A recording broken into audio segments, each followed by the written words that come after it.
नमस्कार, मैं हूं प्रियंका संभव और मैं आपके लिए लेकर आई हूं एक बेहद खास सीरीज जो बात कर रही है औरतों की फाइनेंशियल आज़ादी पर।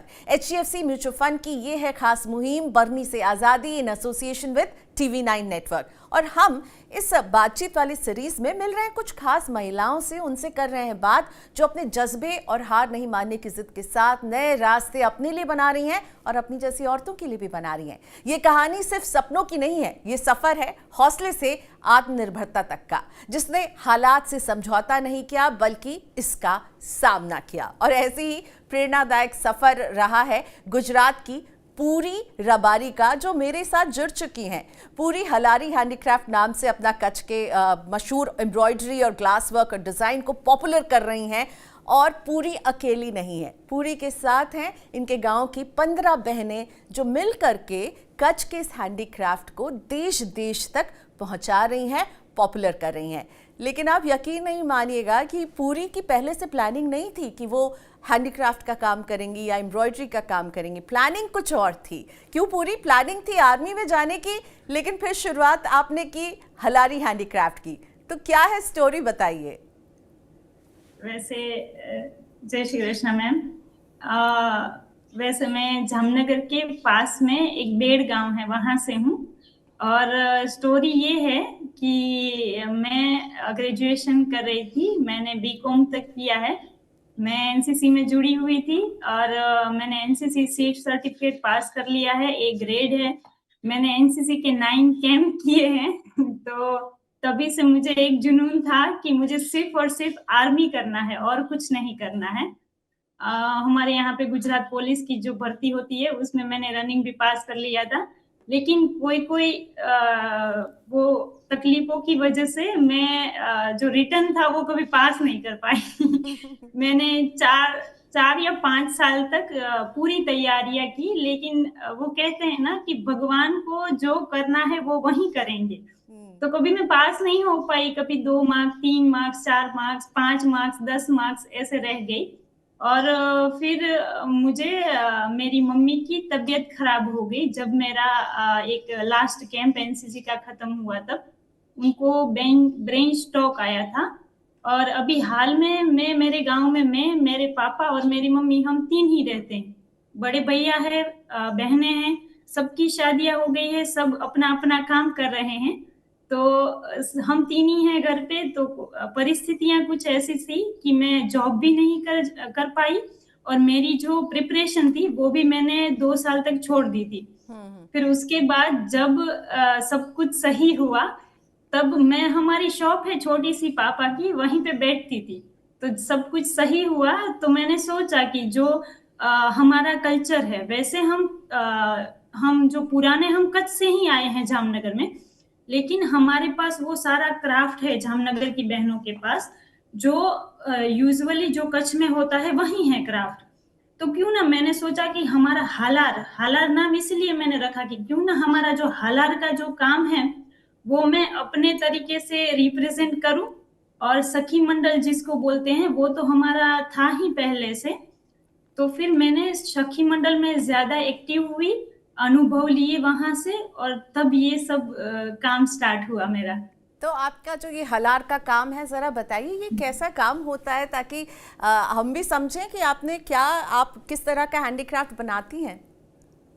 जी मैम, अभी हम एप्लिक का काम करते हैं। जो कपड़ा होता है उसको कैंची से कटिंग करके जो डिजाइन कस्टमर बोलता है वो सब डिजाइन हम उसमें कर देते हैं।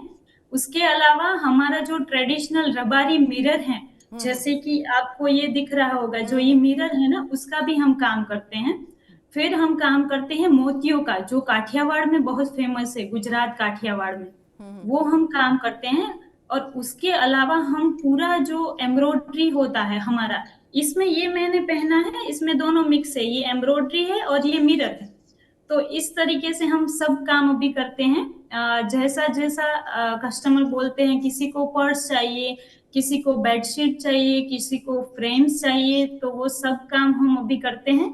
मेरे तो कैसा साथ लगता मेरे है गांव आपको पूरी कि अपना पैसा खुद कमाना? आपने कभी सोचा था कि, खैर आप आर्मी में जाना चाहती थी तो मन में ये तो था कि अपने पैरों पे खड़ा होना है, लेकिन अब आप ही नहीं, आपके साथ और भी बहनें जुड़ी हुई हैं आपके गांव की, वो उनको भी आप आत्मनिर्भर बना रही हैं, तो कैसा लगता है, क्या फीलिंग आती है? मैम बहुत ही अच्छा लगता है। जब मैं एक बात शेयर, छोटी सी बात है, शेयर करूंगी। जब मैं एनसीसी कर रही थी तो मुझे आरडीसी जो दिल्ली परेड होता है ना, उसमें जाना था।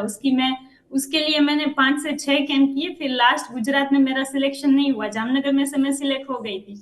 फिर जब वहां पे जाने का वो टाइम आया तो मैं नहीं पहुंच पाई मोदी जी तक, क्योंकि स्पेशल मुझे सिर्फ मोदी जी के पास जाना है, वो ही मेरा ड्रीम है। तो तब मैं नहीं पहुंच पाई थी। लेकिन ये काम जब मैंने स्टार्ट किया ना मैम, तो सिर्फ 6 ही महीने में हमारे हाथों से बनी हुई फ्रेम मोदी जी के पास पहुंच गई। क्या बात है। तो उस हिसाब से मुझे बहुत खुशी होती है कि मैं जो काम कर, अभी मेरा सोच ऐसी ऐसी है कि ये जो मैंने स्टार्ट किया ना, मैं ये काम कभी बंद नहीं करूंगी, कभी नहीं। अभी मेरे पास 15 है ना, एक दिन में ये 15 की 1500 बहनें करूंगी।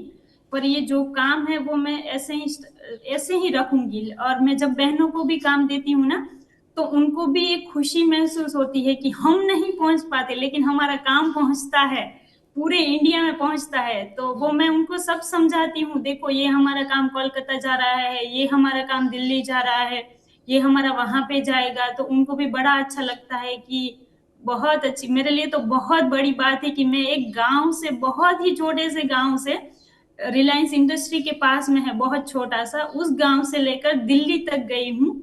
तो मेरे लिए ये बहुत बड़ी बात है कि सिर्फ 1.5 साल में मैंने इतना सब कुछ कर लिया। तो घर वालों का सपोर्ट कैसा मिला? आपकी मम्मी, आपने बताया उनकी तबीयत ठीक नहीं थी, अब वो ठीक हैं, स्वस्थ हैं, अच्छी बात है, हमारी शुभकामनाएं उनके लिए भी, आपकी माता जी के लिए। तो माता जी ने कभी सोचा था कि पूरी जो है पूरी दुनिया में छा जाएंगे उनके हाथ का काम? कभी नहीं सोचा था। अभी भी कोई बोलता है ना, तो उनको वैसे नहीं होता। वो मुझे अभी घर पे डांटते हैं कि क्या होता है ना नॉर्मली, कि आप कितना भी अच्छा काम कर लो लेकिन घर में आपको कोई नहीं वो करेगा कि तुम बहुत अच्छा काम करते हो। तो कोई भी बोलता है तो मम्मी कहती इसको क्या आता है।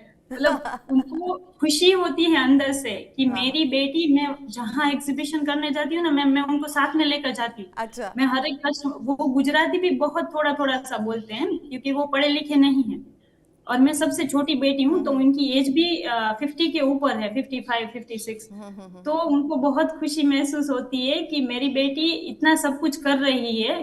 क्योंकि जो ये हमारा क्राफ्ट है ना, मैंने बचपन से कभी हाथ में ही नहीं लिया था, कभी नहीं सीखा, हाँ हाँ क्योंकि ड्रीम ही पूरा अलग था। और हाँ। 1.5 साल में मम्मी बहन के पास मैंने इतना सब कुछ सीख लिया है ना मैम, कि अब जो भी काम मुझे कोई हाथ में देना तो मैं उनको करवा देती हूँ। तो उनका रिएक्शन हर बार ऐसा ही होता है कि तुझे तो कुछ नहीं आता। लेकिन मैं बोलती हूँ आपको, मैं वही बोलती हूँ कि आप तो अभी तक कहीं गए नहीं, आपका काम तो सब कुछ हम दोनों ने मिलके बाहर निकाला है। तो उनको बहुत खुशी होती है। घर वालों का, मम्मी पापा का बहुत सपोर्ट होता है, भाई बहन सब। ऐसा नहीं है 15 बहन है तो 15 बहन में एक बहन है वो मेरी भाभी है, दूसरी बहन है वो मेरी बड़ी बहन है। तो मुझे बहुत खुशी होती है कि सबके सपोर्ट की वजह से आज मैं जो कर रही हूँ वो उन्हीं की वजह से कर रही और हूँ। उनको भी आप दुनिया दिखा रही है, अपने एग्जीबिशंस में आप उनको लेकर जा रही है। अच्छा, जब काम करती होंगी, पैसा आता होगा, तो इसको कैसे संभालती हैं? इसका भी तो हिसाब किताब रखना होता होगा। आप खुद करती हैं या कोई आपकी मदद करता है? नहीं, अभी मैं सब कुछ खुद ही करती हूँ। हम जब एग्जीबिशंस करते हैं तो अभी मेरा जो है ना, सिर्फ मैं खुद के पास 10% रखती हूँ। बाकी का 50% हमारा बहनों के पास जाता है क्योंकि वो काम करते हैं। और जो 40% होता है वो मैं री इन्वेस्ट करती हूँ मेरे काम में ही। अच्छा। क्योंकि जी, क्योंकि जो काम है उसको मुझे बहुत आगे बढ़ाना है, तो मैं काम के ऊपर ही इन्वेस्ट करती हूँ अभी। तो इस हिसाब से अभी काम होता है। घर में बहुत कम अभी रहता है, लेकिन जो ही होता है वो सब कुछ री इन्वेस्ट ही होता है। तो मम्मी का सपोर्ट है और आपकी बहन का और आपकी भाभी का सपोर्ट है। अपने पिताजी के बारे में बताइए और अपने भाइयों के बारे में बताइए, वो आपको कितना सपोर्ट करते हैं? पिताजी बहुत सपोर्ट करते हैं। एक मैं दिल की बात बताती हूँ कि पिताजी ने ऐसा एक सोचा था कि जब मेरी बेटी आर्मी में आ जाएगी ना, उसके बाद मैं चप्पल पहनूंगा। तो पिताजी आज तक चप्पल नहीं पहनते मेरे लिए, तो वो मेरे लिए बहुत बड़ी बात है कि वो इतना सोचते हैं। भैया कोई भी काम हो, मेरे बड़े भैया हैं, वो सिटी में रहते हैं, राजकोट में। तो कुछ भी अगर सिटी का काम हुआ ना, तो मैं उन्हीं से बात करती हूँ कि भैया ये हमें करना है, वो करना है, वो सब कुछ कर देते हैं भैया भाभी। तो पूरे परिवार का सपोर्ट है, पर पूरे अपने आसपास आप हम्म। देखती हैं दूसरी महिलाओं को, क्या उनको भी इसी तरह का सपोर्ट मिलता है? आपको लगता है, जैसे आप तो बहुत भाग्यशाली हैं मुझे लगता है, आप बहुत आसपास क्या बहुत। देखती हैं, औरतों को इस तरह का सपोर्ट घर से मिलता है? मैम अभी क्या चीज है ना कि अगर 10 महिलाएं होंगी ना, तो सिर्फ एक ही को ये सपोर्ट मिलेगा, बाकी 9 को नहीं मिलता है। और हमारे जो मेरा कल्चर है ना, वहाँ अभी भी एजुकेशन बहुत कम है। तो जैसे अभी बढ़ रहा है थोड़ा थोड़ा करके, लेकिन एजुकेशन जब तक पूरा नहीं होगा ना, तब तक उनका माइंड मुझे नहीं लगता कि उतना डेवलप हो पाएगा। क्योंकि मैं इस एरिया में, मैं जहाँ पे, जो सिटी में, जो कम्युनिटी में मैं रहती हूँ ना, वहाँ पे महिलाओं को बाहर निकलना भी बहुत वो लगता है। जैसे अभी मेरे यहाँ से सिटी सिर्फ 18 किलोमीटर होता है, लेकिन कोई महिला नहीं जाती, अकेली नहीं जाती। वो किसी और को साथ में लेकर जाएंगी। और मेरा हमेशा हर एक महिला को वही कहना होता है कि पहले तो तुम अकेले बाहर निकलो, लड़ झगड़ कर निकलो, लेकिन अकेले बाहर निकलो। क्योंकि जब तक वो अकेली अकेली नहीं निकलेगी ना, उसको पता नहीं चलेगा कि दुनिया क्या होती है।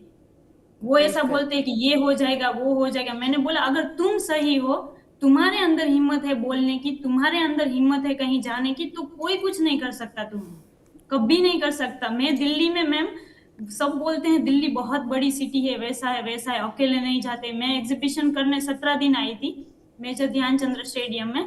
मैं कभी डरती नहीं हूँ किसी से। तो दिल्ली में मुझे मार्केट में जाना था, मैं और हमारी एक बहन थी, हम दोनों चले गए।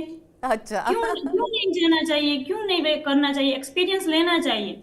और मेरे यहाँ पे मेरे घर के एग्जैक्ट पास में, एक दूसरा मैं उदाहरण देती हूँ, मेरे घर के पास में ही 2 किलोमीटर वो जो खाड़ी है ना जामनगर और कच्छ के बीच में, जी। वो दरिया जैसा आ जाता है सब कुछ। तो जब मैं रनिंग करने जाती थी ना, आज से 2 साल पहले, मैं सुबह उठती थी 5 बजे, घर पे स्ट्रेचिंग करके मम्मी को बोल रही हूँ यहीं पे हूँ, रोड पे ही हूँ, आगे नहीं जाऊंगी मैं। और मैं हाँ। जाती थी, दरिया छू के आती थी मैं। उनको नहीं बताती थी कि मैं 2 किलोमीटर दूर जाती हूँ। एकदम अंधेरा, कोई आसपास एक इंसान भी नहीं है, मैं फ्लैश लेके रनिंग करती थी। तो अब आप क्योंकि रनिंग वनिंग कर रही हो या नहीं? अपने अपने स्वास्थ्य का ख्याल रखते हो या फिर दिन भर काम में ही व्यस्त रहती है? मैम अभी बहुत ज्यादा काम करती हूँ, लेकिन मैं हमेशा एक चीज सोचती हूँ, जो खुशी मुझे रनिंग करके मिलती थी ना, रोज की 4-5 किलोमीटर, जी। वो मेरी बहुत अभी कम हो गई है। तो मैं सच में सोच रही हूँ कि रनिंग तो करना ही पड़ेगा, और कुछ मैं करूँ या ना करूँ। क्या बात है। क्योंकि जी। चलिए, तो रनिंग शुरू कीजिए, बहुत ज़रूरी है हम महिलाओं को ना हेल्थ के ऊपर भी फोकस करना। अब ये बताइए कि आपने बताया कि 10 में से एक ही महिला होती है जिसे इस तरह का सपोर्ट मिलता है, और इसीलिए पूरी, आपको क्या लगता है, औरतों को अपने पैरों पर खड़ा होना, अपना पैसा कमाना, रकम मायने नहीं रखती कि आप कितना ज़्यादा कमा रहे हो, लेकिन छोटी ही सी रकम अपने नाम से, अपनी मेहनत से कमाना कितना ज़रूरी है पूरी, आपको लगता है? मैम बहुत बहुत ज्यादा जरूरी है। क्योंकि अगर मैं बोलती हूँ, जब तक कोई बहन कमाएंगी नहीं ना, तब तक एक एक चीज मैं बताऊंगी कि उसको पता नहीं चलेगा पैसा किस जगह से आता है और कैसे आता है, कितनी मेहनत लगती है। जैसे घर में मेहनत लगती है, उतनी ही मेहनत पैसा कमाने में लगती है। अगर वो खुद कमाने जाएगी ना, तो एक तो उसको मेहनत पता चलेगी, और दूसरी चीज उसके अंदर कॉन्फिडेंस आएगा कि मैं भी घर संभालती हूँ, मैं भी पैसे कमाती हूँ, मैं भी खुद के पैसे बचाती हूँ। हस्बैंड के पैसे, पापा के पैसे सब बचाएंगे, लेकिन खुद का पैसा कमा के खुद बचाओगे, तो घर में भी सबको अच्छा लगेगा। दूसरा, खुद कुछ इन्वेस्ट कर रहे हो। और तीसरी बात की, जब आपकी एक उम्र होगी जब आप काम नहीं कर पाओगे, उसके लिए भी आप खुद इन्वेस्ट करोगे, तभी आपको लाचारी की जरूरत नहीं पड़ेगी कि मेरा बेटा देगा, मेरा भाई देगा, या फिर मेरा हस्बैंड देगा। तब खुद के पास उतना कॉन्फिडेंस होगा, उतना अनुभव होगा, और उतना पैसा होगा। तो मेरी एक सभी बहनों से रिक्वेस्ट है कि आपका जो सपना है, आपको जो करना है, आपकी जो इच्छा है ना वो आपको करना ही है, ऐसा सोच के हर एक दिन हर एक मिनट काम कीजिए। क्योंकि जब तक आप दूसरों के पैसों से करते रहेंगे ना तब तक कुछ नहीं हो सकता। खुद कमाओगे तभी वो कॉन्फिडेंस अंदर से आ जाएगा कि नहीं नहीं हम भी पैसा कमाते हैं। अब ये बताइए पूरी कि आपने काम तो शुरू किया, आपने सोचा कुछ तो करना है, तो चलिए मैं अपने घर के इस काम को ही करना शुरू करती हूँ। फिर आप कैसे पहुंच रही हैं इन एग्जीबिशंस तक? आपके पास लोग कैसे पहुंच रहे हैं? ऑर्डर आपके पास कैसे पहुंच रहे हैं? ये आपने कैसे समझा कि मुझे अपने काम को बाहर कैसे मैं लेकर जाऊं? तो क्या उसकी क्या प्रक्रिया रही? थोड़ा सा वो भी समझा दीजिए ताकि और भी औरतें जो है वो समझ सके कि आपने अपने काम को कैसे बढ़ाया। मैंने सिर्फ दो ही चीजें की। पहली चीज गवर्नमेंट का सपोर्ट। गवर्नमेंट सिर्फ गुजरात में नहीं ऑल इंडिया में गवर्नमेंट का एसएचजी ग्रुप्स होता है, सेल्फ हेल्प ग्रुप, जी। उसका एक मैंने सपोर्ट लिया। और दूसरी चीज जो मैं अभी रिसेंट अपडेट होकर कर रही हूँ वो इंस्टाग्राम, एआई, ई कॉमर्स, वो सारे प्लेटफॉर्म्स ऐसे हैं ना, अगर आप उसको ध्यान दे के समझो और काम करो ना तो आपको वो बहुत सारा ऑर्डर्स, पैसा, इज्जत सब दे सकते हैं। गवर्नमेंट का सपोर्ट मुझे ऐसे मिला कि जैसे हमारे गांव में एसएचजी ग्रुप्स होता है, सेल्फ हेल्प ग्रुप, उसके अंदर एग्जीबिशंस होते हैं, जिसको जिसको हम सरस आजीविका मेला या सरस मेला करके होता है, वो मैं करती हूँ ज्यादातर। और हम वहां पे जाते हैं, वहां पे सेल करते हैं। और दूसरी चीज है इंस्टाग्राम पे रेगुलर मतलब पोस्ट करना, अपडेट करना, लोगों को दिखाना कि नहीं हम ये खुद काम करते हैं, उनको ट्रस्ट आएगा और वो आपके पास से जरूर से खरीदेंगे। तो ये दो ही चीजों पर मैं अभी काम कर रही हूँ। और मैं एआई का यूज भी बहुत ज्यादा करती हूँ। अच्छा, किस लिए करती हैं? एआई कैसे मदद कर रहा है आपकी, मैं जानना चाहूंगी। जी मैम, जैसे कि मैं एआई को बहुत, मैंने एक जगह पे सीखा था कि एआई को आप रिस्पेक्टफुली बुलाओगे तो वो आपको बहुत अच्छे अच्छे जवाब देते हैं। हाँ। तो पहले मैं ऐसे ही बोलती थी कि मुझे बताइए मुझे क्या करना है, कैसे करना है वैसे। अब मैं एआई को बोलती हूँ, जेमिनी बहन क्या आप मुझे बता सकते हो कि मैं जो ये पोस्ट कर रही हूँ उसके नीचे मुझे कैप्शन में क्या लिखना चाहिए, मेरा जो ये क्या ट्रेडिशनल बात काम है। है उसके अंदर मुझे कौन सा सॉन्ग रखना चाहिए। तो वो बहुत अच्छे से जवाब देते हैं। मैं ये भी पूछती हूँ आप कैसे हो जेमिनी बहन, तो वो बोलते हैं मैं बहुत बढ़िया हूँ, आपने मुझे पूछा उसके लिए धन्यवाद। ऐसा बोलते हैं। बहुत और बढ़िया। और दूसरी चीज वो बताते हैं मुझे कि आपने जो ये आपका कल्चर काम बहुत अच्छा है, आप बहुत अच्छा काम कर रहे हो। वो एआई मुझे अप्रिशिएट करता है सामने से कि आप बहुत अच्छा काम करते हो। हर बार मुझे बोलता है आप अपना रबारी कल्चर बहुत अच्छे से रिप्रेजेंट करते हो। ये है असली तो डिजिटल इंडिया। पूरी आप इसका इस्तेमाल करें। इंस्टाग्राम में आप केवल रील्स देख नहीं रही, पर इसको अपने बिजनेस को बढ़ाने का आपने माध्यम बनाया। और जेमिनी बहन की बात सुन के तो एकदम दिल खुश हो गया मेरा। सो पूरी बहुत बहन, अच्छे से एक मैसेज जो आप तमाम लड़कियों को जो आपको देख रही हैं उनको देना देना चाहेंगी आज। और एक बात बताइए, मैं ये जानना चाहती हूँ कि आपके घर से आपके ऊपर अभी तक शादी करने का कोई प्रेशर नहीं है, राइट? यानी ये पूरा फुल सपोर्ट नजर आ रहा है। तो ये इसको आपने कैसे पापा को और मम्मा को समझा के रखा है? और दूसरा, जो तमाम लड़के आपको देख रहे हैं उनके लिए एक मैसेज। पहली चीज मैं ये बताऊंगी, अगर खुद के ऊपर कॉन्फिडेंस हो ना तो आप कुछ भी कर सकते हो। जैसे कि मुझे खुद पर कॉन्फिडेंस है, मैं ज्यादा से ज्यादा 3 साल में मेरा जो काम है उसको बहुत ही अच्छा और टॉप लेवल पर लेकर जाऊंगी। और वहीं जो मेरे अंदर कॉन्फिडेंस है ना वो मैंने अपने घर वालों को समझाया कि हमें ऐसा ऐसा करना है, मुझे ये करना है, मुझे आपके सिर्फ सपोर्ट की जरूरत है, कर सब मैं लूंगी, बस आप मुझे सपोर्ट कीजिए। तो पहले पापा मम्मी नहीं समझ रहे थे, लेकिन फिर उन्होंने देखा मैं जो काम करती हूँ वो देखा, फिर उन्होंने देखा कि मैं कहाँ कहाँ जाती हूँ, वो मेरे साथ आते हैं तो उनको पता है कि मेरी बेटी सही में मेहनत करती है। जब मैं एग्जीबिशंस करती हूँ ना, अगर 10 दिन का एग्जीबिशन हो गया, 15 दिन का एग्जीबिशन हो गया, मेरे पास जितना स्टॉक होता है ना उसके सामने मेरे पास उतना ही कच्चा जो प्रोडक्ट होता है ना, जैसे कि हम नेकलेस बनाते हैं, हम कुछ भी बनाते हैं, उसका कच्चा माल भी उतना होता है। जब कस्टमर नहीं होंगे ना मैं सिर्फ बनाने पर ध्यान दूं, मैं बनाती रहती हूँ, पूरा दिन मैं एग्जीबिशन में बैठ कर ही बनाती रहती हूँ। तो उनको पता है कि मेरी बेटी को सच में कुछ करना है। तो पहले तो वो माने नहीं। ऐसे तो हमारे गांव में मतलब एक लड़की को रखना बहुत वो होता है, और मैं तो अभी थोड़ी बड़ी हो गई हूँ गांव के हिसाब से। वैसे मैंने उनको समझाया, वो समझ गए, वो सपोर्ट भी कर रहे हैं कि नहीं बेटा, तू बोल रही है ना तो सही कह रही है। क्योंकि मैं खुद आज इतना कुछ करती हूँ ना, तो उनको मेरे ऊपर विश्वास है। तो मैं लड़कियों को सिर्फ एक ही बात बताऊंगी कि अगर आपको कुछ करना है, अपने लिए करना है या फिर परिवार के लिए करना है, तो पहले तो आपको प्रूफ करना पड़ेगा कि नहीं सच में हम ये काम करते हैं। उतनी मेहनत देनी पड़ेगी, उतना काम करना पड़ेगा, उतना कॉन्फिडेंस अपने अंदर ही रखना पड़ेगा, ताकि सब समझ सके कि नहीं इसको सच में कुछ करना है और आगे बढ़ना है। तो बस यही है एक मैसेज। लेकिन पूरी आपकी कहानी सुन करके मैं आपके माता पिता को धन्यवाद करना चाहूँगी, आपके पूरे परिवार को धन्यवाद कहना चाहूँगी कि उन्होंने आपको इतना सपोर्ट किया है कि पूरी देखिए किस कॉन्फिडेंस के साथ यहाँ बैठकर हमसे बात कर रही हैं। और इनके अंदर का जो कॉन्फिडेंस है ना, ये इन्होंने अपने पेरेंट्स को भी ट्रांसफ़र किया, इसलिए उनको भी इन पर भरोसा है। पूरी, थैंक यू सो मच। मैं आई होप आप और तेज़ उड़ान भरें। अभी भी मुझे दिख रहा है आपके पंख खुले हुए हैं और आप खुले आसमान में उड़ रही हैं, और ऐसे ही उड़ते रहिए, अपने काम को बढ़ाइए, अपने गांव का नाम रोशन कीजिए। पूरी, बहुत बहुत धन्यवाद, आपने वक्त निकाला हमारे लिए। Thank you ma'am, thank you. तो ये थी पूरी रबारी, इनकी अनोखी कहानी मुझे तो बहुत अच्छी लगी। हर बात उनकी मुझे दिल छू रही थी, और मुझे लगता है यही कॉन्फिडेंस जो है हमारे समाज में तमाम महिलाओं को चाहिए। और पूरी की कहानी से आपको कौन सी बात सबसे अच्छी लगी, कमेंट बॉक्स में हमें लिखकर ज़रूर बताइएगा। बनने से आज़ादी के इस खास बातचीत में आज के लिए इतना ही। नमस्कार।